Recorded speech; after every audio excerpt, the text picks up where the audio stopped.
ఏ ప్రభుత్వం వచ్చినా ఇస్తా అని ఓట్లకు వస్తారు, ఇస్తలేరు. మా పరిస్థితి ఏంటిది అని చెప్పి మేము చెప్పుకుంటే ఈ గెలిచిన ఎమ్మెల్యే సాబు కూడా ఒకసారి మా గుడిశాలకు వచ్చి రాలేదు, గెలిచిన నుండి ముఖం చూపించలేదు మాకు. అప్పుడు 5వ వార్డు కానీ ఏది కానీ అన్ని ఇళ్ల పట్టాలు ఇప్పిస్తా అని మాకు మాట ఇచ్చిండు.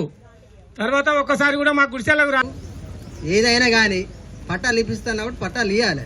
ఇప్పుడు మాకు దిక్కు ఎవరు లేరు. రఘునాథ్ సార్ గారు మాకు ఉన్నాడు బీజేపీ తరఫున. మేము చేస్తున్నాం, ధర్నా చేస్తున్నాం.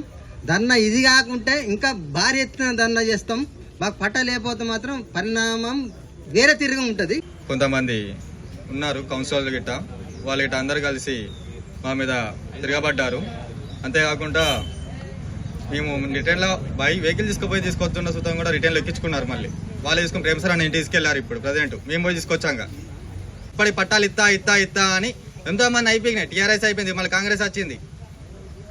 కానీ ఇప్పుడు బీజేపీ రాకపోయిన సుతం కూడా ఇది ఇందులో మాట్లాడుతున్నారు అన్నవాళ్ళు. గతంలో ఉన్న ఎమ్మెల్యే, అప్పుడున్న టీఆర్ఎస్ ప్రభుత్వము అప్పుడు పట్టాలు చెల్లించాలని అప్పుడు కలెక్టర్ ఆఫీస్ కాడ 2 సార్లు ధర్నాలు చేయడము, సీసీ కార్నర్ కాడ ఇట్లా 5 సంవత్సరాల నుంచి మనం పోరాటం చేస్తుంటే కొంతమంది పేద ప్రజలకు వచ్చినాయి.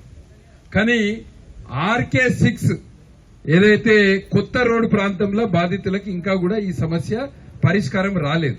నిన్న దిగొచ్చిండు ఎమ్మెల్యే, నస్పూర్కి వచ్చిండు. వచ్చి నిన్న నస్పూర్లో ఏం చెప్తాండు, 5వ వార్డులో ఉన్న వాళ్ళకి అందరికి కూడా నేనిగా ఇందిరమ్మ ఇండ్లు కట్టిస్తా అన్నాడు. అయితే ఈ సగం తెలివి ఉన్న కాంగ్రెస్ నాయకులకు పట్టాల సమస్య వేరు, ఇందిరమ్మ ఇల్లు వేరు అనేది తెలియదు. ఇందిరమ్మ ఇల్లు ఎవరికిస్తారు? పట్టాలు ఉన్న వాళ్ళకి ఇస్తారు. కానీ మీకు పట్టాలే లేవు కదా, మీ చేతిలో కాగితమే లేదు. కాగితం లేని వాళ్లకు ఇందిరమ్మ ఇల్లు ఎట్లా ఇస్తారు? మీరు గతంలో అధికారంలో ఉన్నారు, కాంగ్రెస్ పార్టీ గెలిచి 18 నెలలు అయింది. ఇప్పుడే అక్క చెప్పింది, ఈ 18 నెలల కనీసం ఈ వాడపోకన కూడా రాలేదు. పేద ప్రజలను మోసం చేస్తున్న 420 పార్టీ కాంగ్రెస్ పార్టీ.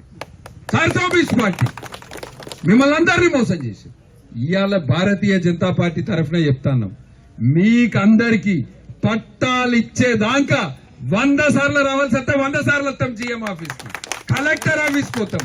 కానీ ఈ పట్టాల సమస్య పరిష్కరించేంత వరకు కూడా పేద ప్రజలకు అండగా ఉంటాం. మీ స్వంత ఇంటి మీ కళ నెరవేరేంత వరకు కూడా మీ ఎంబడి మేము ఉంటాము. మీరు అధైర్యపడద్దు.